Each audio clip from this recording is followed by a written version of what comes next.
자, 이혼 서류야. 너희 집은 원래 가난하잖아. 제3분할은 없어. 네가 이 집에 기여한 게 뭐가 있어?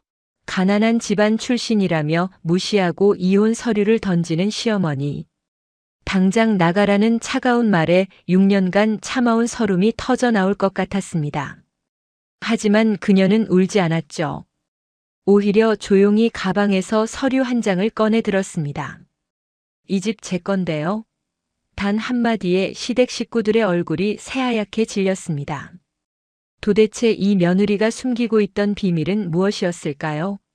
시청 전에 구독과 좋아요 꼭 부탁드립니다. 영상 제작에 큰 힘이 됩니다. 너희 집은 원래 가난하잖아. 뭘 기대하고 우리 집에 붙어 있으려는 거야? 시어머니 김양숙의 목소리가 거실에 날카롭게 울려 퍼졌습니다. 62세의 그녀는 명품 브랜드 투피스를 입고 소파에 앉아 팔짱을 낀 채 며느리를 내려다보고 있었죠. 손톱에는 방금 네일샵에서 받은 듯한 붉은 매니큐어가 칠해져 있었습니다. 유나는 그 앞에 서 있었습니다. 33세의 그녀는 검은색 면바지에 흰색 블라우스를 입고 있었어요. 6년 동안 이 집에서 생활하면서 화려한 옷은 한 번도 입어본 적이 없었습니다. 시어머니가 싫어했거든요. 며느리가 너무 예쁘게 꾸미고 다니면 안 된다면서요. 거실 창문 너머로 한강이 보였습니다. 강남의 45평 빌라 11층이었죠. 햇빛이 대리석 바닥에 반짝이고 벽면에 걸린 유명 화가의 그림이 고급스러움을 뽐내고 있었습니다. 하지만 유나에게 이 공간은 감옥이나 다름없었어요. 유나야, 이혼 서류야. 남편 강태호가 테이블 위로 서류 봉투를 툭 던졌습니다. 37세의 그는 정장 차림이었어요. 외국계 금융회사 이사답게 말쑥한 모습이었죠. 하지만 아내를 바라보는 눈빛은 차가웠습니다. 마치 처리해야 할 업무를 보듯 무표정했어요. 유나는 봉투를 바라보았습니다. 손이 떨렸죠. 6년 동안 이날이 올 거라고 예상은 했지만 막상 현실이 되니 숨이 막혔습니다. 오빠, 너무 오래 끌었어. 이제라도 정리하는 게 맞아. 시누이 강혜린이 끼어들었습니다. 35세의 그녀는 명품 가방을 옆에 두고 스마트폰을 만지작거리고 있었어요. 유나를 쳐다보지도 않았습니다. 마치 존재하지 않는 사람 취급하듯이요. 유나는 서류 봉투를 집어들었습니다. 봉투가 묵직했어요. 안에는 이혼 합의서와 재산분할 포기 각서까지 들어있었죠. 태우는 처음부터 유나에게 한 푼도 줄 생각이 없었던 겁니다. 재산분할은 없어. 내가 이 집에 기여한 게 뭐가 있어? 태호의 말에 향숙이 맞장구를 쳤습니다. 그러게 말이야. 우리 태호가 번 돈으로 산 집이고 내가 관리한 재산인데 내가 무슨 권리로 재산을 나눠 가져? 유나는 입술을 꽉 깨물었습니다. 6년 동안 시댁 식구들 밥상 차리고 명절마다 제사상 준비하고 시누이 아이들 돌봐주고 그렇게 살아온 시간이 아무것도 아니라는 말이었죠. 아, 그리고 오늘 중으로 짐 싸서 나가. 방 청소도 깨끗이 하고. 향숙이 손을 휘저으며 말했습니다. 마치 가정부를 내보내듯 했어요. 유나는 서류를 내려다보았습니다. 손이 떨렸지만 눈물은 나오지 않았어요. 오히려 입꼬리가 살짝 올라갔습니다. 그 미소를 본 태호가 눈썹을 찌푸렸죠. 뭐가 웃긴데? 아니에요. 아무것도 아니에요. 유나는 고개를 저었습니다. 그리고 조용히 서류를 가방에 넣었어요. 시댁 식구들은 그 모습을 보며 만족스러운 표정을 지었습니다. 순순히 받아들이는 걸로 생각한 거죠. 현명한 선택이야. 괜히 버티면 너만 손해야. 예린이 스마트폰에서 눈을 떼지 않은 채 말했습니다. 유나는 그 말에 대답하지 않았어요. 대신 시계를 보았습니다. 오후 2시 30분이었죠. 3시에 약속이 있었습니다. 박철민 변호사와의 약속이요. 그럼 저 방에 가서 짐 싸겠습니다. 유나가 자리에서 일어났습니다. 태호와 향숙, 예리는 승리한 듯 웃고 있었어요. 하지만 유나의 뒷모습에는 그들이 모르는 비밀이 숨어 있었습니다. 방으로 들어간 유나는 문을 닫고 깊게 숨을 들이쉬었습니다. 가슴이 두근거렸어요. 두려움이 아니라 기대감 때문이었죠. 6년 동안 참고 견딘 시간이 이제 끝나려 하고 있었습니다. 창문 밖을 바라보니 한강이 반짝였습니다. 유나는 가방에서 낡은 수첩을 꺼냈어요. 아버지가 남긴 마지막 선물이었죠. 수첩 안에는 주소 하나가 적혀 있었습니다. 박철민 변호사 사무실 주소요. 아빠, 이제 시작이에요. 유나는 수첩을 가슴에 안고 중얼거렸습니다. 눈가가 뜨거워졌지만 눈물은 흘리지 않았어요. 울 시간은 나중에 충분히 있을 테니까요. 지금은 차분하게 움직여야 했습니다. 거실에서 향숙의 목소리가 들렸습니다. 이제 우리 태호도 제대로 된 사람 만날 수 있겠네. 지원이 그애 괜찮더라. 엄마, 지원이 언니 이쁘고 능력도 있잖아요. 우리 오빠랑 잘 어울려요. 예린의 목소리도 들렸죠. 유나는 그 말을 듣고 피식 웃었습니다. 한지원이라는 이름을 이미 알고 있었거든요. 남편의 외도 상대였으니까요. 유나는 옷장을 열었습니다. 별로 많지 않은 옷들이 걸려 있었어요. 명품 하나 없는 초라한 옷들이었죠. 하지만 유나는 개의치 않았습니다. 옷장 깊숙한 곳에서 검은색 서류 가방을 꺼냈어요. 가방 안에는 지난 6개월 동안 모은 증거들이 들어 있었습니다. 은행 거래 내역, 호텔 영수증, 녹음 파일, 그리고 가장 중요한 것. 바로 아버지가 남긴 서류들이었죠. 유나는 가방을 챙기고 방을 나섰습니다. 거실을 지나가는데 향숙이 눈을 부릅떴어요. 벌써 나가? 청소는? 나중에 하겠습니다. 급한 일이 있어서요. 무슨 급한 일이야? 너 같은 애가 무슨 일이 있다고. 향숙의 비아냥에도 유나는 대꾸하지 않았습니다. 현관으로 향했죠. 신발을 신으며 마지막으로 이 집을 둘러보았습니다. 6년 동안 감옥 같았던 공간이었어요. 하지만 곧 이 집의 진짜 주인이 누구인지 알게 될 거였습니다. 유나는 문을 열고 나갔습니다. 뒤에서 향숙이 뭐라고 중얼거리는 소리가 들렸지만 신경 쓰지 않았어요. 엘리베이터를 타고 1층으로 내려갔죠. 로비를 지나 밖으로 나오니 가을 햇살이 따사로웠습니다. 유나는 휴대폰을 꺼내 박철민 변호사에게 문자를 보냈어요. 지금 출발합니다. 30분 후에 뵙겠습니다. 답장이 곧 왔습니다. 기다리고 있겠습니다. 준비 다 되어 있어요. 유나는 휴대폰을 주머니에 넣고 택시를 잡았습니다. 택시가 멈추자 뒷자리에 탔어요. 기사님이 물었죠. 어디로 가시나요? 종로 쪽으로 가주세요. 택시가 출발했습니다. 창밖으로 강남의 고층 빌딩들이 스쳐 지나갔어요. 화려한 거리, 명품 매장들, 고급 레스토랑들. 하지만 유나에게 이 모든 게 의미가 없었습니다. 진짜 중요한 건 곧 밝혀질 테니까요. 유나는 가방을 꽉 쥐었습니다. 손에 땀이 났어요. 긴장됐지만 두렵지는 않았습니다. 오히려 가슴이 벅차올랐죠. 드디어 반격할 시간이 온 거였으니까요. 변호사 사무실에 도착한 유나는 잠시 건물 앞에 서서 심호흡을 했습니다. 오래된 건물이었지만 단정하게 관리되어 있었어요. 3층에 박철민 변호사 사무실이 있었죠. 계단을 올라가며 유나는 6년 전을 떠올렸습니다. 27세의 젊은 나이에 태호를 만났을 때요. 그때는 사랑이라고 믿었어요. 태호가 자상하고 다정했으니까요. 하지만 결혼 반지를 낀 순간부터 모든 게 달라졌습니다. 신혼여행에서 돌아온 다음 날부터 시어머니의 잔소리가 시작됐죠. 유나야, 오늘부터 밥상은 며느리가 차리는 거야. 알겠지? 향숙은 아침 6시에 유나를 깨웠습니다. 신혼이었지만 배려 같은 건 없었어요. 유나는 졸린 눈을 비비며 부엌으로 가야 했죠. 그리고 식사 시간마다 친정 이야기가 나왔습니다. 유나 아버지가 공장 노동자시라며? 힘들게 사셨겠네. 향숙의 말투에는 동정이 아니라 무시가 담겨 있었어요. 태우는 아무 말도 하지 않았죠. 그냥 밥만 먹고 출근했습니다. 유나의 아버지는 평생 성실하게 일한 분이었어요. 자동차 부품 공장에서 30년 넘게 근무했죠.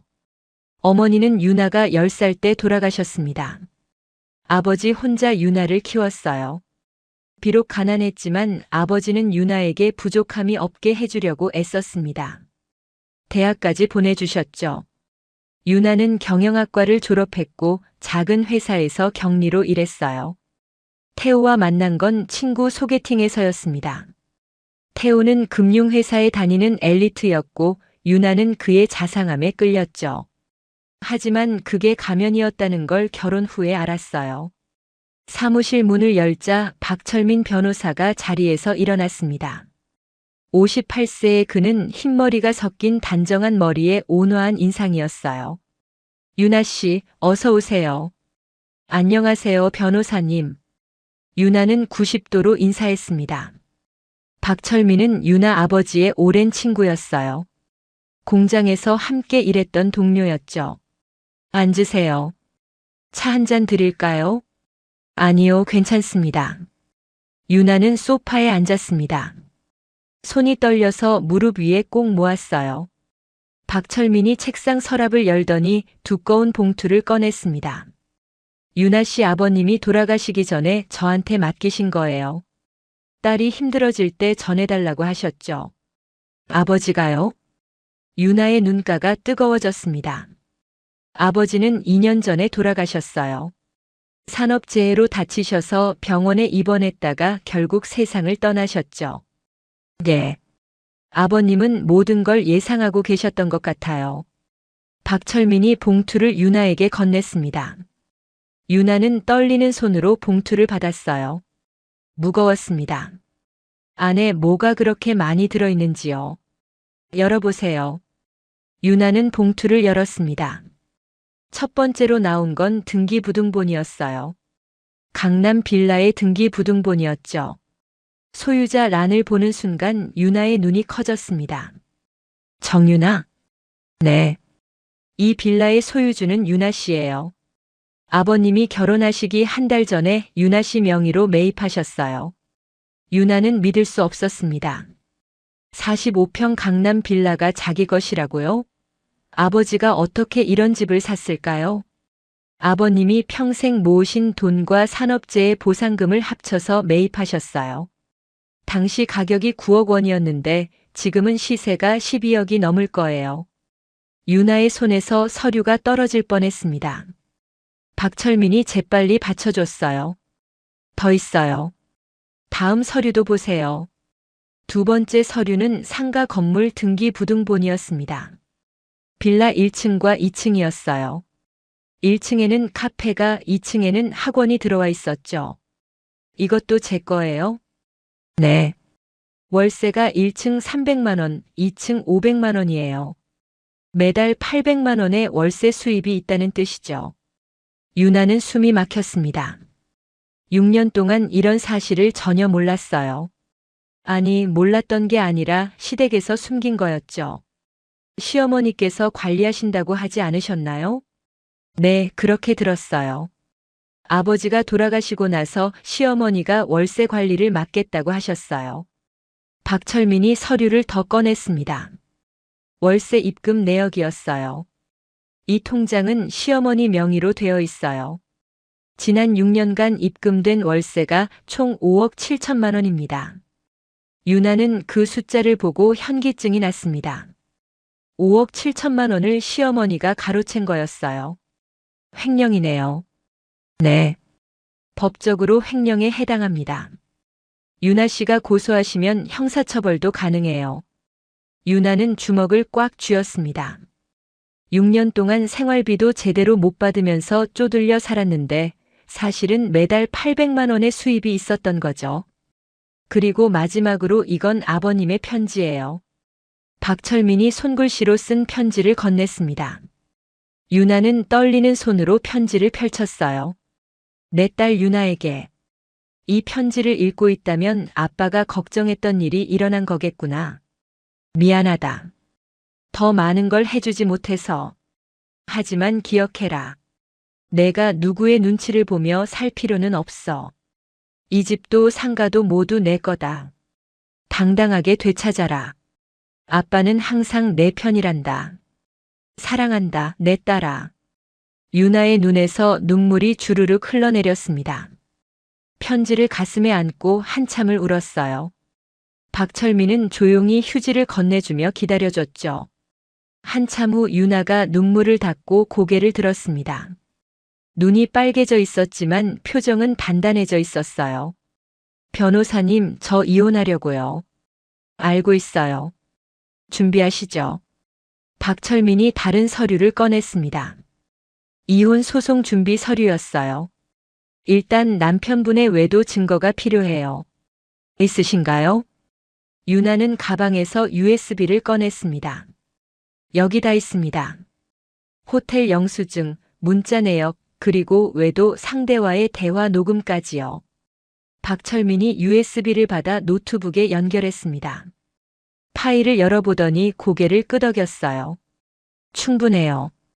이 정도면 위자료 청구도 가능합니다. 그리고 회사 법인카드 유용 내역도 있어요. 남편이 외도 상대한테 명품 사주고 여행 경비도 회사 돈으로 썼어요. 박철민의 눈이 빛났습니다. 그건 횡령이에요. 회사에 제보하면 큰일 나겠는데요. 네.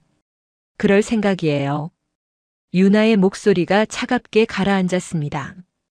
6년 동안 참고 견딘 시간이 이제 무기가 되는 순간이었죠. 박철민 변호사와의 상담을 마친 유나는 계획을 세웠습니다. 일단 태우와 시댁 식구들이 먼저 움직이게 만들어야 했어요. 그래야 자신이 유리한 위치에 설 수 있었으니까요. 다음 날 아침 유나는 평소처럼 일어나 아침 식사를 준비했습니다. 향숙은 거실 소파에 앉아 TV를 보고 있었어요. 유나를 보더니 코웃음을 쳤죠. 아직도 여기 있네. 빨리 짐 싸지 그래. 오늘 싸겠습니다. 유나는 담담하게 대답하고 부엌으로 갔습니다. 된장찌개를 끓이고 계란말이를 부쳤어요. 향숙이 좋아하는 메뉴였죠. 밥상을 차려내오니 태호가 일어나 식탁에 앉았습니다. 와이셔츠와 정장 바지를 입고 있었어요. 향숙도 자리에 앉았죠. 유나는 그들 앞에 밥그릇을 놓았습니다. 태호가 숟가락을 들더니 찌개를 한술 떠먹었어요. 그리고 얼굴을 찌푸렸죠. 싱겁네. 유나는 아무 말도 하지 않았습니다. 향숙이 맞장구를 쳤어요. 요리 실력도 그렇고 정말 답이 없어. 유나는 조용히 자기 자리에 앉아 밥을 먹었습니다. 그들의 말이 더 이상 상처가 되지 않았어요. 이제 며칠만 참으면 되니까요. 식사를 마친 태호가 넥타이를 매며 말했습니다. 나 오늘 늦을 것 같아. 저녁 준비 안 해도 돼. 알겠습니다. 태호는 가방을 들고 현관으로 향했어요. 유나는 그의 뒷모습을 조용히 바라봤습니다. 태호가 밖에서 누구를 만날지 뻔했죠. 현관문이 닫히자 향숙이 웃으며 말했습니다. 드디어 우리 태호가 자유를 찾네. 지원이 그 애랑 잘 될 것 같아. 유나는 설거지를 하면서 듣는 척도 안 했습니다. 향숙은 계속 혼잣말처럼 중얼거렸어요. 지원이 부모님도 사업하시는 분들이고 그 애도 능력 있고 우리 집안이랑 딱 맞아. 설거지를 마친 유나는 방으로 들어갔습니다. 그리고 휴대폰을 꺼내 메시지 하나를 보냈어요. 한지원에게요. 지원 씨 만나서 할 이야기가 있어요. 오늘 오후 3시에 역삼동 카페에서 뵐 수 있을까요? 잠시 후 답장이 왔습니다. 무슨 일이세요? 중요한 이야기예요. 꼭 만나고 싶어요. 한참을 기다리니 답장이 왔어요. 알겠어요. 3시에 뵙죠. 유나는 휴대폰을 내려놓고 옷장을 열었습니다. 검은색 원피스를 꺼내 입었어요. 화장도 평소보다 진하게 했죠. 오늘은 확실하게 끝내야 했으니까요. 오후 2시 50분 유나는 역삼동 카페에 도착했습니다. 한적한 곳의 카페였어요. 사람들이 많지 않아서 대화하기 좋았죠. 창가 자리에 앉아 커피를 주문하고 기다렸습니다. 3시 정각 지원이 들어왔어요. 29세의 그녀는 명품 가방을 들고 하이힐을 신고 있었습니다. 화려한 메이크업에 긴 웨이브 머리였죠. 여기에요. 유나가 손을 들어 알렸습니다. 지원이 다가와 앉았어요. 얼굴에는 긴장한 기색이 역력했죠. 무슨 일이세요? 지원 씨, 솔직하게 말씀드릴게요. 제 남편이랑 사귀고 계시죠? 지원의 얼굴이 굳었습니다. 눈이 휘둥그레졌어요. 뭔 소리예요? 저는 그냥 회사 후배일 뿐인데요. 유나는 가방에서 사진 몇 장을 꺼내 테이블 위에 놓았습니다. 태호와 지원이 제주도 해변에서 찍은 사진, 호텔 로비에서 키스하는 사진들이었죠. 지원의 얼굴이 새하얗게 질렸습니다. 손이 떨렸어요. 이건 어떻게? 사립탐정을 고용했어요. 3개월 동안 미행했죠. 유나의 목소리는 차분했습니다. 지원은 말문이 막혀 있었어요. 저는 지원 씨를 탓하려고 온 게 아니에요. 그냥 사실을 확인하고 싶었어요. 언니, 저는 사랑했어요. 지원의 눈에서 눈물이 났습니다. 하지만 유나는 동정하지 않았어요. 대신 조용히 물었죠. 태호 씨가 이혼하면 결혼하자고 했나요? 지원이 고개를 끄덕였습니다. 네. 언니 재산도 없고 집안도 별로라고. 이혼하면 저랑 결혼한대요. 유나는 피식 웃었습니다. 재산이 없다고요? 태우는 아무것도 모르고 있었던 거죠. 그리고 회사 법인카드로 제 선물도 사주고 여행 경비도 냈어요. 태우 오빠가 아깝지 않냐고 하더라고요. 유나는 휴대폰을 꺼내 녹음 버튼을 눌렀습니다. 지원은 눈치채지 못했어요. 구체적으로 어떤 걸 사주셨어요? 명품 가방이요. 이것도 태호 오빠가 사준 거예요. 지원이 옆에 놓인 가방을 가리켰습니다. 300만 원은 좋게 넘어 보이는 가방이었죠. 얼마짜리예요? 350만 원이요. 그리고 지난달에는 유럽 여행도 갔어요. 일주일 동안요. 유나는 속으로 계산했습니다. 유럽 여행이면 최소 500만 원은 들었을 거예요. 회사에서 알면 큰일 나는 거 아세요? 지원의 표정이 굳었습니다. 그건 저희가 조심했는데요. 법인카드 사용 내역은 다 남아요. 횡령으로 고소당할 수도 있어요. 지원이 얼굴이 창백해졌습니다. 손을 떨며 물었죠. 언니 고소하실 거예요? 유나는 대답하지 않았습니다. 대신 자리에서 일어났어요. 생각해 볼게요. 오늘 말씀 감사해요. 언니 잠깐만요. 지원이 유나의 팔을 붙잡으려 했지만 유나는 피했습니다. 카페를 나와 길거리로 걸어 나왔어요. 휴대폰에서 녹음을 멈추고 파일을 확인했습니다. 완벽하게 녹음됐죠. 이제 필요한 증거는 다 모았습니다. 유나는 택시를 잡아타고 집으로 향했습니다. 차 안에서 박철민 변호사에게 메시지를 보냈어요. 증거 확보했습니다. 내일 찾아뵙겠습니다. 답장이 곧 왔습니다. 잘하셨어요. 이제 막바지 준비만 하면 돼요. 유나는 휴대폰을 내려놓고 창밖을 바라보았습니다. 서울거리가 빠르게 지나갔어요. 마음이 복잡했지만 후회는 없었습니다. 이제 곧 모든 게 끝날 테니까요. 집에 도착하니 향숙이 거실에서 친구와 통화 중이었습니다. 그래, 드디어 유나 내보내. 우리 태호 새 출발하는 거야. 유나는 그 말을 듣고 방으로 들어갔습니다. 짐을 싸는 척하며 서류들을 정리했어요. 다음 날 아침 유나는 평소보다 일찍 일어났습니다. 오늘은 중요한 날이었으니까요. 박철민 변호사 사무실에서 최종 점검을 하기로 했죠. 샤워를 하고 단정한 옷을 입었습니다. 검은색 슬랙스에 흰색 셔츠였어요. 머리도 깔끔하게 묶었죠. 거실로 나오니 향숙이 소파에 앉아 있었습니다. 유나를 보더니 눈살을 찌푸렸어요. 오늘도 안 나가? 언제까지 여기 붙어 있으려고? 오늘 나갑니다. 짐 다 쌌어요. 그래, 빨리 나가. 보기 싫어. 유나는 대답하지 않고 가방을 들었습니다. 향숙이 다시 물었죠. 어디 가는데? 볼일 보러 갑니다. 무슨 볼일? 곧 아실 거예요. 유나의 의미심장한 대답에 향숙이 이상하다는 표정을 지었습니다.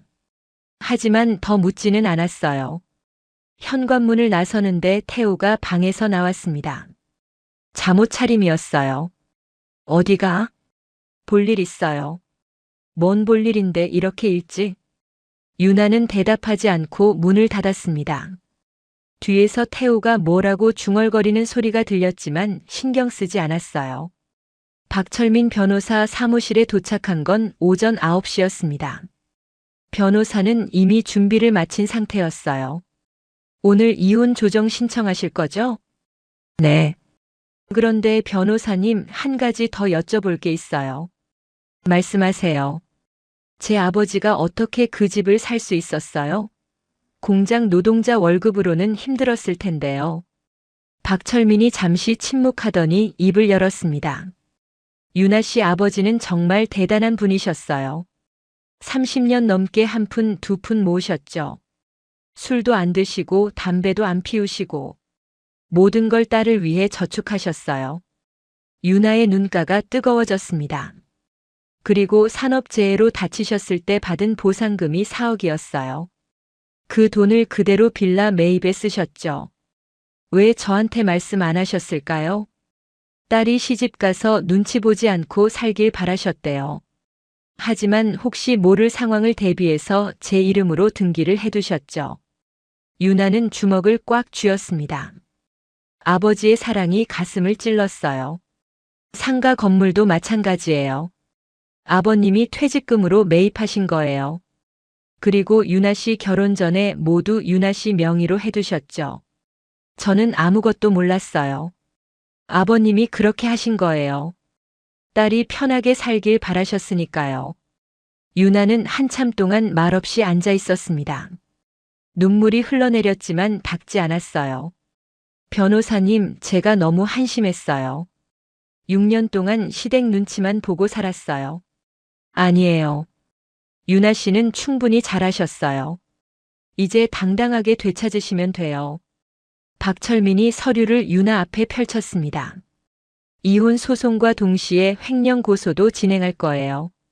시어머니가 6년간 가로챈 월세 5억 7천만 원 전액 반환 청구하고요. 남편 쪽은요? 위자료 3억 청구하고 회사에 법인카드 유용 사실을 제보할 겁니다. 횡령죄로 형사처벌도 가능해요.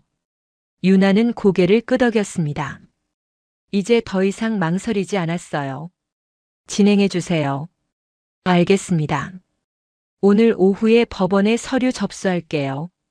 박철민이 다른 서류를 꺼냈습니다. 그리고 이건 퇴거 명령 예고장이에요. 빌라 소유주인 유나 씨가 시댁 식구들에게 집을 비워달라고 요청하는 거죠. 바로 보내주세요. 시댁에서 난리가 날 텐데 괜찮으시겠어요?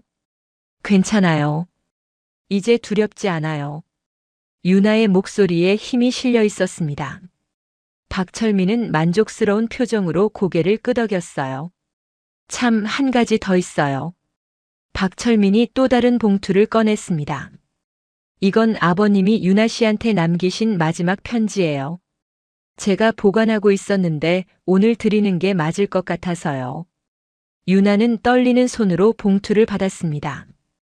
아버지의 손글씨로 내 딸 유나에게라고 적혀 있었어요. 봉투를 열고 편지를 꺼냈습니다.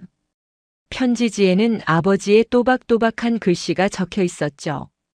유나야, 이 편지를 읽고 있다면 아빠가 없는 세상이겠구나. 미안하다. 더 오래 살면서 내 곁을 지켜주지 못해서.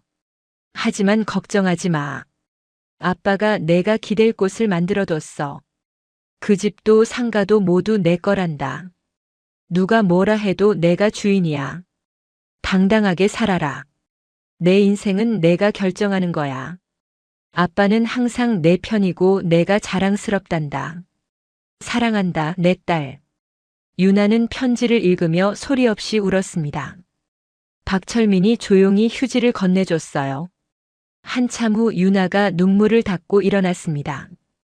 눈은 빨개져 있었지만 표정은 단호했어요. 변호사님, 시작합시다. 네. 오늘부터 유나 씨의 새 인생이 시작되는 거예요.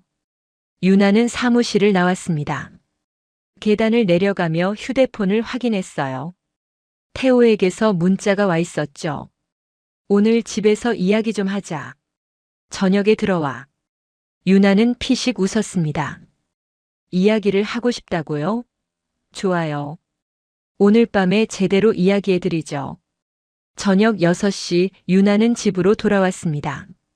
현관문을 열고 들어서니 거실에 태호, 향숙, 예린이 모두 모여 있었어요. 마치 회의라도 하듯 진지한 표정이었죠. 왔어? 태호가 무표정하게 말했습니다. 유나는 가방을 소파에 내려놓고 그들 앞에 섰어요. 무슨 일이에요? 앉아. 할 이야기가 있어. 유나는 소파에 앉았습니다. 세 사람이 그녀를 빙 둘러싸고 있었어요. 마치 신문하듯이요. 유나야, 이혼 서류에 언제 도장 찍을 거야? 향숙이 먼저 입을 열었습니다. 유나는 침착하게 대답했어요. 생각 중이에요. 뭘 생각해? 빨리 정리하고 나가야지. 그런데 한 가지 궁금한 게 있어요. 유나가 향숙을 똑바로 바라봤습니다. 제 상가 월세는 어디로 갔어요? 향숙의 표정이 굳었습니다. 태호와 예린도 눈빛이 흔들렸어요. 무슨 소리야? 무슨 상가? 1층 카페랑 2층 학원 말이에요. 제 아버지가 제 명의로 사두신 거요. 거실에 침묵이 흘렀습니다. 향숙이 애써 침착한 척하며 말했죠. 그건 내가 관리해 준 거잖아. 내가 관리할 줄 알아? 어머니가 가로챈 월세가 6년간 5억 7천만 원이에요. 횡령이죠. 향숙의 얼굴이 새하얗게 질렸습니다. 태호가 끼어들었어요. 유나 씨, 지금 뭐 하는 거야? 사실을 말하는 거예요. 그리고 태호 씨도요. 유나가 가방에서 서류를 꺼냈습니다. 지원 씨랑 사귀는 거 회사에서 알면 어떻게 될까요? 법인카드로 명품 사주고 여행 다닌 것까지요. 태호의 얼굴에서 피기가 빠졌습니다. 어떻게? 다 알아요. 증거도 있고요. 유나는 휴대폰을 꺼내 녹음 파일을 재생했습니다. 지원의 목소리가 거실에 울려 퍼졌죠. 태호 오빠가 이 가방 사줬어요. 350만 원짜리요. 유럽 여행도 같이 갔어요. 태호가 휴대폰을 빼앗으려 했지만 유나는 재빨리 피했습니다. 파일은 클라우드에 백업했어요. 지우려고 해도 소용없어요. 너 지금 날 협박하는 거야? 협박이 아니에요. 그냥 사실을 말하는 거죠. 향숙이 벌떡 일어나 소리쳤습니다. 이 집에서 당장 나가. 이 집 제 건데요. 유나의 차분한 말에 세 사람이 얼어붙었습니다. 뭐라고? 유나는 가방에서 등기부등본을 꺼내 테이블 위에 펼쳤습니다. 이 빌라 소유주는 저예요. 제 아버지가 결혼 전에 제 명의로 사두신 거요. 향숙이 서류를 낚아채 보더니 눈이 휘둥그레졌습니다. 말도 안 돼. 믿기 싫으시면 등기소에 가서 확인해 보세요. 아, 그리고요. 유나는 다른 서류를 더 꺼냈습니다. 상가 건물도 제 거예요. 어머니가 6년간 가로챈 월세, 내일 변호사 통해서 반환 청구 들어갈 거예요. 향숙이 비틀거리며 소파에 주저앉았습니다. 예린이 황급히 어머니를 부축했죠. 언니, 농담이죠? 농담 아니에요. 내일 법원에서 연락할 거예요. 태호가 주먹을 불끈 쥐었습니다. 유나 씨, 이게 무슨 짓이야? 제가 뭘 잘못했는데요? 제 재산 찾는 게 잘못인가요? 넌 가난한 집 출신이잖아. 태호의 소리에 유나는 피식 웃었습니다. 가난한 집 출신이 12억짜리 빌라 주인이면 안 되나요? 거실이 조용해졌습니다. 세 사람은 믿을 수 없다는 표정으로 유나를 바라봤어요. 그리고 태호 씨 회사에 법인카드 유용 사실 제보할 거예요. 횡령죄로 형사처벌 받으실 수도 있어요. 태호의 얼굴이 일그러졌습니다. 감이요? 제가 왜 감이에요? 잘못한 건 태호 씨잖아요. 유나는 자리에서 일어났습니다. 내일까지 이 집에서 나가세요. 퇴거 명령서도 발송될 거예요. 향숙이 벌떡 일어나 유나의 팔을 붙잡았습니다. 유나야, 제발. 우리 잘못했어. 한 번만 봐줘.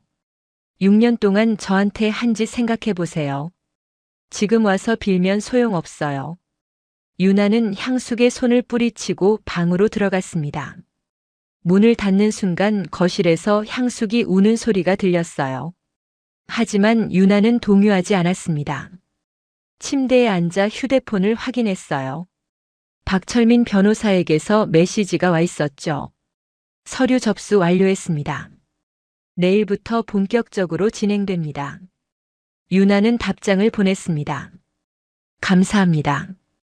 오늘 시댁에 다 말했어요. 잘하셨어요. 이제 법이 해결해 줄 겁니다.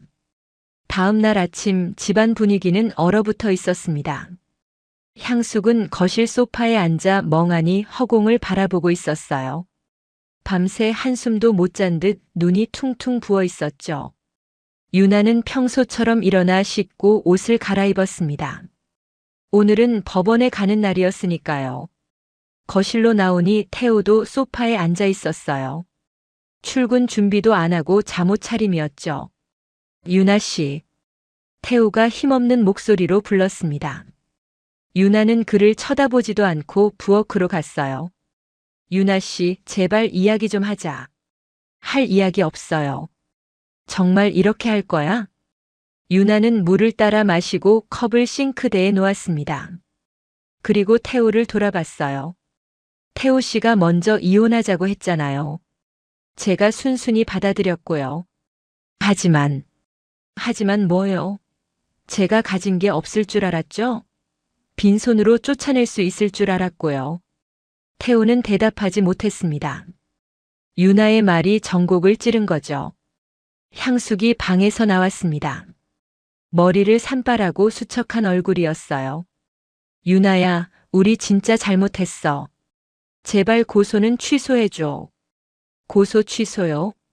6년간 제 돈 5억 7천만 원을 가로챈 것도 모자라서요? 그건 내가 관리해준 거잖아. 관리해준 게 아니라 훔쳐간 거죠. 횡령이에요. 향숙이 무릎을 꿇으려 했습니다. 유나는 한 발 뒤로 물러났어요. 하지 마세요. 소용없어요. 제발. 우리 집안 망하게 하려고. 망한 건 저였어요. 6년 동안 무시당하고 모욕당하면서요.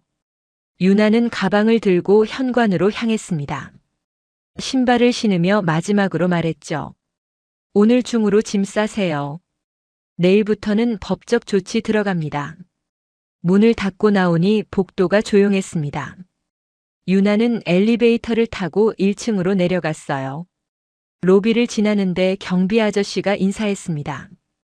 유나 씨, 어디 가세요? 볼 일 있어서요. 요즘 집안에 무슨 일 있어요? 어제 11층에서 소리 많이 들렸는데요. 유나는 미소 지으며 대답했습니다. 곧 해결될 거예요. 밖으로 나오니 가을 햇살이 따사로웠습니다. 유나는 택시를 잡아 타고 법원으로 향했어요. 법원에 도착하니 박철민 변호사가 기다리고 있었습니다. 유나 씨, 준비됐어요? 네, 변호사님. 두 사람은 법원 안으로 들어갔습니다. 복도를 걸으며 박철민이 말했죠. 오늘 조정 신청하고 시어머니 횡령 건도 정식으로 고소장 접수할 거예요. 남편 쪽은요? 회사에 제보 메일 보냈어요. 법인카드 유용 내역이랑 증거 자료 전부요. 유나는 고개를 끄덕였습니다. 가슴이 두근거렸지만 후회는 없었어요. 법정에 들어가서 조정 절차를 밟았습니다. 판사가 서류를 검토하더니 말했죠. 이혼 사유가 배우자의 외도와 재산 횡령이군요. 증거가 확실한가요? 네, 판사님. 여기 있습니다. 박철민이 증거 자료를 제출했습니다. 판사가 서류들을 훑어보더니 눈썹을 치켜세웠어요. 법인카드 유용 금액이 상당하네요. 이건 형사사건감인데요. 네. 별도로 고소 진행할 예정입니다. 조정 신청은 받았습니다. 다음 주에 첫 조정기일 잡겠습니다. 법정을 나오며 유나는 한숨을 내쉬었습니다. 이제 시작이었죠. 변호사님, 제가 이기겠죠? 당연하죠. 증거가 확실하니까요. 위자료도 충분히 받아낼 수 있어요. 고마워요, 변호사님. 천만에요. 유나 씨 아버님이 부탁하신 일이에요. 두 사람은 법원을 나왔습니다. 유나는 휴대폰을 확인했어요. 태호에게서 전화가 수십 통 와 있었죠. 무시하고 주머니에 넣었습니다. 이제 집으로 돌아가야 할 시간이었어요. 마지막으로 시댁 식구들과 대면하는 날이죠. 집에 도착하니 현관 앞이 소란스러웠습니다. 태호와 향숙, 예린이 짐을 싸고 있었어요. 박스가 복도에 여러 개 쌓여 있었죠. 유나는 문을 열고 들어갔습니다. 거실이 난장판이었어요. 가구들이 이리저리 옮겨져 있고 바닥에는 옷가지들이 널려 있었죠. 유나야. 향숙이 달려와 유나의 손을 붙잡았습니다. 눈이 충혈되어 있었어요. 제발 고소만 취소해줘. 내가 잘못했어. 유나는 손을 뿌리치지 않았습니다. 대신 조용히 말했죠. 어머니, 6년 동안 저한테 어떻게 했는지 기억나세요? 나 정말 미안해. 다시는 안 그럴게. 이제 와서 미안하다고 해서 해결될 문제가 아니에요. 태호가 다가왔습니다. 얼굴이 초췌했어요. 유나 씨, 회사에서 연락 왔어. 나 이제 끝났어. 그건 태호 씨가 자초한 일이에요. 제발. 고소만 취소해줘. 내가 다 갚을게. 5억 7천만 원이요? 어떻게 갚을 건데요? 태호는 대답하지 못했습니다. 그 돈을 갚을 방법이 없었죠. 예린이 소파에 앉아 울고 있었습니다. 유나는 그녀를 보며 말했어요. 예린 씨는 관계없으니까 그냥 가셔도 돼요. 언니, 정말 이래야 해? 저는 6년 동안 당했어요. 이제 제 차례예요. 유나는 방으로 들어가 자기 짐을 챙겼습니다. 많지 않았어요. 옷 몇 벌과 개인 물품들 뿐이었죠. 짐을 싸는 동안 거실에서 향숙의 울음소리가 들렸습니다. 하지만 유나는 마음이 흔들리지 않았어요. 모든 짐을 챙기고 나오니 세 사람이 멍하니 앉아 있었습니다. 유나는 현관에 가방을 내려놓고 말했죠. 내일까지 다 나가셨으면 좋겠어요. 안 나가시면 강제 집행 들어갑니다. 유나야, 정말 이렇게 할 거야? 향숙의 목소리에 힘이 없었습니다. 유나는 고개를 끄덕였어요. 네. 제 인생 되찾을 거예요. 그때 초인종이 울렸습니다. 유나가 문을 열자 택배기사가 서 있었어요. 유나는 서류를 받아 테이블 위에 놓았습니다. 향숙이 떨리는 손으로 봉투를 열었어요. 퇴거 명령서였죠. 30일 이내에 퇴거하라고 적혀 있었습니다.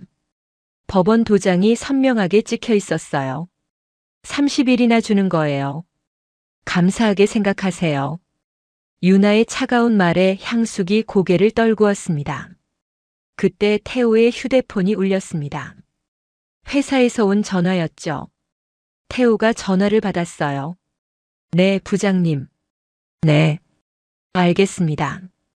통화를 끄는 태호의 얼굴이 새하얗게 질렸습니다. 나 해고됐어. 거실에 침묵이 흘렀습니다. 예린이 오빠를 바라보며 눈물을 흘렸어요. 오빠. 법인카드 유용건으로 징계위원회 회부됐대. 형사고발도 검토 중이고. 태호가 주저앉았습니다. 향숙이 유나를 올려다봤어요. 만족해? 우리 집안 완전히 망쳤잖아. 제가 망친 게 아니에요. 태호 씨가 자기 손으로 망친 거예요. 유나는 가방을 들고 현관으로 향했습니다. 어디가? 호텔이요. 오늘부터 여기 안 살 거예요. 잠깐. 태호가 유나를 붙잡으려 했습니다. 하지만 유나는 문을 열고 나갔어요. 엘리베이터를 타고 내려가며 유나는 깊게 숨을 들이쉬었습니다. 가슴이 답답했지만 후회는 없었어요. 로비를 지나 밖으로 나왔습니다. 석양이 지고 있었어요. 유나는 택시를 잡아 타고 호텔로 향했습니다. 창밖으로 서울거리가 지나갔어요. 유나는 휴대폰을 꺼내 아버지 사진을 보았습니다. 공장 작업복을 입은 아버지가 환하게 웃고 계셨죠. 아빠, 저 잘하고 있죠? 유나는 사진을 가슴에 안고 눈을 감았습니다. 눈물이 흘러내렸지만 슬프지 않았어요. 오히려 후련했죠. 호텔에 도착해 체크인을 마쳤습니다. 방에 들어가 짐을 내려놓고 창밖을 바라봤어요. 한강이 반짝이고 있었습니다. 유나는 침대에 앉아 박철민 변호사에게 전화했습니다. 변호사님, 오늘 퇴거 명령서 전달했어요. 수고하셨어요. 이제 조정기일만 기다리면 돼요. 태호 씨가 회사에서 해고됐대요. 예상했던 일이에요. 법인카드 유용은 중대한 비위 행위니까요. 제가 너무 심하게 한 걸까요? 아니에요, 유나 씨. 정당한 권리 행사예요. 잘못한 건 그쪽이에요. 전화를 끊고 유나는 샤워를 했습니다. 뜨거운 물이 몸을 감쌌어요.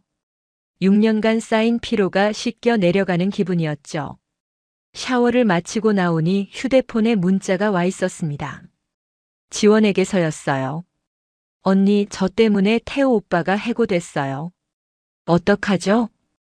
유나는 답장을 보냈습니다. 그건 제 잘못이 아니에요. 지원 씨와 태호 씨가 한 일의 결과예요. 하지만 앞으로 연락하지 마세요. 저는 이제 상관없는 사람이니까요. 문자를 보내고 지원 번호를 차단했습니다. 이제 더 이상 그들과 엮일 일은 없었으니까요. 유나는 침대에 누워 천장을 바라보았습니다. 6년 동안 꿈꿔왔던 자유였어요. 이제 진짜 자기 인생을 살 수 있었죠. 눈을 감자 아버지 얼굴이 떠올랐습니다. 온화하게 웃으시며 유나의 머리를 쓰다듬어 주시던 모습이요. 아빠, 고마워요. 덕분에 제가 다시 일어설 수 있었어요. 유나는 그렇게 중얼거리며 잠에 들었습니다. 편안한 잠이었어요. 한 달이 흘렀습니다.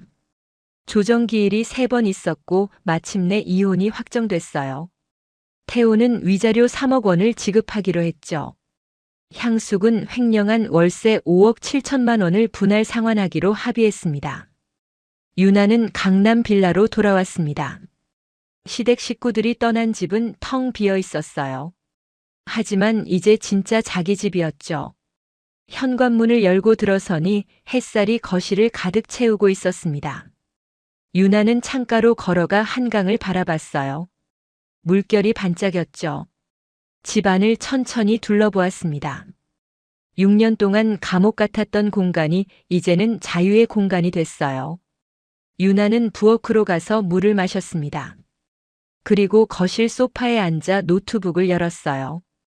오래전부터 꿈꿔왔던 일을 시작할 시간이었죠. 유나는 베이커리 카페 창업 계획서를 작성하기 시작했습니다. 1층 상가에 직접 카페를 차릴 생각이었어요. 몇 시간 동안 집중해서 작업했습니다. 메뉴 구성, 인테리어 콘셉트, 예산 계획까지 하나하나 정리했죠. 해가 지기 시작할 무렵 유나는 노트북을 덮고 창밖을 바라보았습니다. 서울 야경이 아름다웠어요. 휴대폰이 울렸습니다. 박철민 변호사였어요. 유나 씨, 위자료 첫 번째 입금 확인됐어요. 1억 원이요. 정말요? 네. 나머지도 약속대로 들어올 겁니다. 시어머니 쪽도 다음 주부터 월 500만 원씩 상환 시작해요. 감사합니다, 변호사님. 변호사님 아니었으면 못 해냈을 거예요. 아니에요. 유나 씨가 용기 내신 거예요. 아버님도 기뻐하실 거예요. 전화를 끊고 유나는 통장을 확인했습니다. 1억 원이 입금되어 있었어요. 6년 만에 처음 보는 큰돈이었죠. 유나는 자리에서 일어나 아버지 사진이 있는 방으로 갔습니다. 사진을 들고 가슴에 안았어요. 아빠, 저 해냈어요. 이제 제 인생 살 거예요. 눈물이 흘러내렸습니다. 하지만 슬픈 눈물이 아니었어요. 감사의 눈물이었죠. 다음 날부터 유나는 카페 준비에 착수했습니다. 1층 상가 세입자에게 양해를 구하고 계약을 정리했어요. 3개월 후 카페를 오픈하기로 했죠. 인테리어 업체를 알아보고 제빵 학원에도 등록했습니다. 매일 아침 일찍 일어나 학원에 갔어요. 제빵은 생각보다 어려웠습니다. 반죽이 잘 안 되고 빵이 타기도 했죠. 하지만 유나는 포기하지 않았어요. 선생님, 이 반죽 왜 이렇게 질척거려요? 물을 조금 덜 넣어야 해요. 다시 해봐요. 유나는 땀을 흘리며 반죽을 주물렀습니다. 손이 아팠지만 즐거웠어요. 자기가 원하는 일을 하고 있었으니까요. 학원이 끝나면 인테리어 현장에 갔습니다. 1층 상가는 공사가 한창이었어요. 벽을 허물고 새로 칠하고 바닥도 다시 깔았죠. 여기는 주방이고 저쪽은 홀로 쓸 거예요. 유나가 인테리어 기사에게 설명했습니다. 기사는 고개를 끄덕이며 도면을 확인했어요. 디자인 괜찮네요. 따뜻한 느낌이 나요. 제가 원하던 분위기예요. 공사는 순조롭게 진행됐습니다.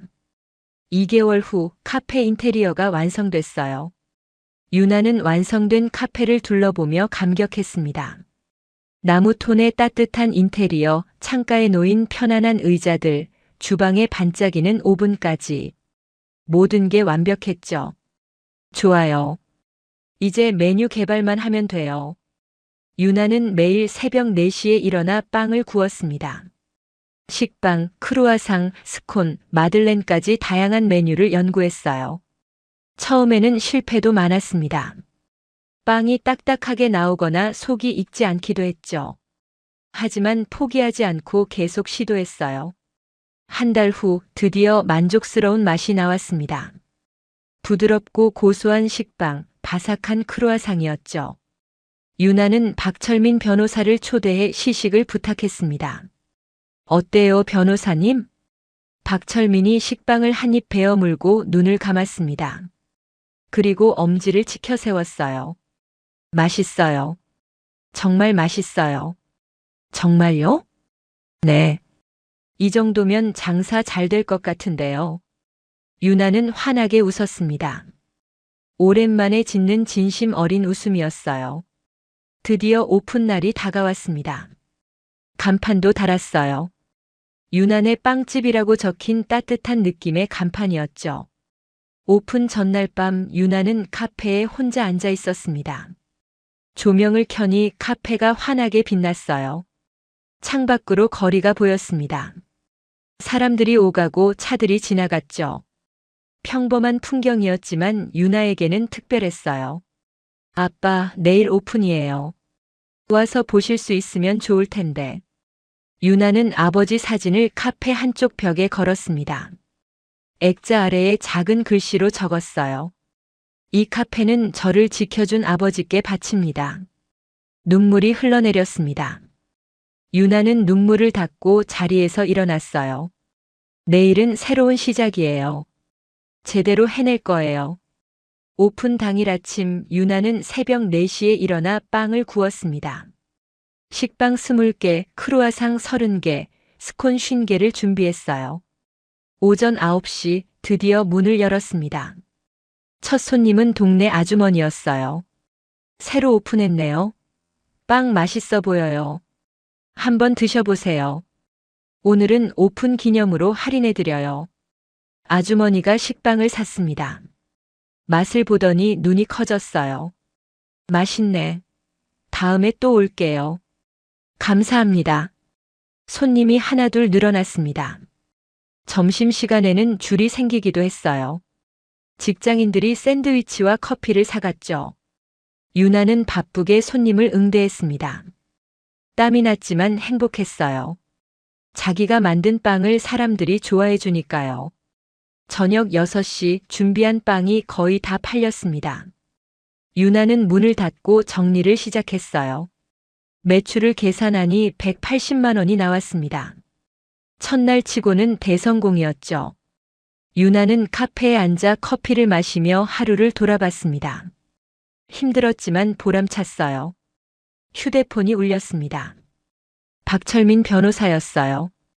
유나 씨, 오픈 축하해요. 잘 됐어요? 네, 변호사님. 대박 났어요. 다행이네요. 앞으로 더 잘 될 거예요. 전화를 끊고 유나는 창밖을 바라보았습니다. 석양이 아름답게 물들어 있었어요. 6년 전만 해도 상상할 수 없었던 일이었습니다. 자기 가게를 운영하고 자유롭게 살아가는 것이요. 유나는 자리에서 일어나 아버지 사진 앞에 섰습니다. 아빠, 저 행복해요. 정말 행복해요. 사진 속 아버지는 여전히 환하게 웃고 계셨습니다. 한 달이 지나자 카페는 동네에서 유명해졌습니다. 단골 손님들이 생겼고 SNS에 입소문도 났어요. 유나는 직원도 한 명 뽑았습니다. 20대 초반의 밝은 성격을 가진 여자였어요. 언니, 오늘도 대박이에요. 그러게. 빵을 더 많이 준비해야 할 것 같아. 두 사람은 웃으며 일했습니다. 카페에는 웃음소리가 끊이지 않았어요. 어느 날 오후 낯익은 사람이 카페에 들어왔습니다. 한지원이었어요. 유나는 놀랐지만 침착하게 대했습니다.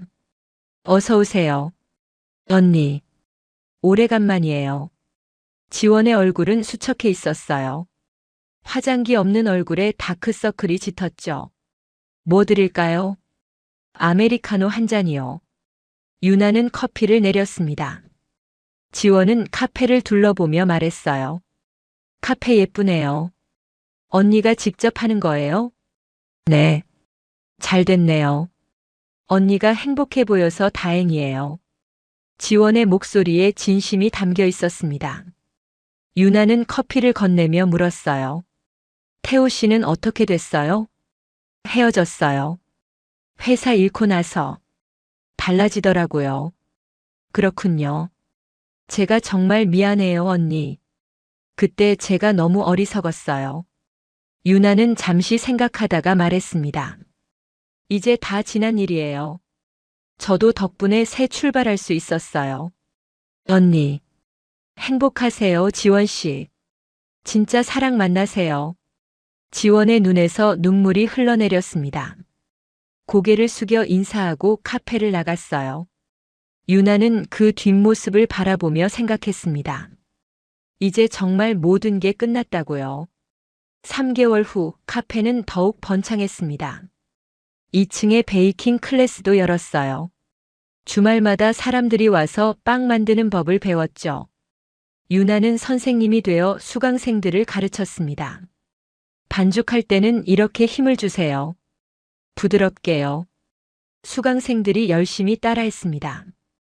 유나는 그들을 보며 뿌듯했어요. 수업이 끝나고 수강생 한 명이 다가왔습니다. 선생님, 정말 잘 가르쳐 주세요.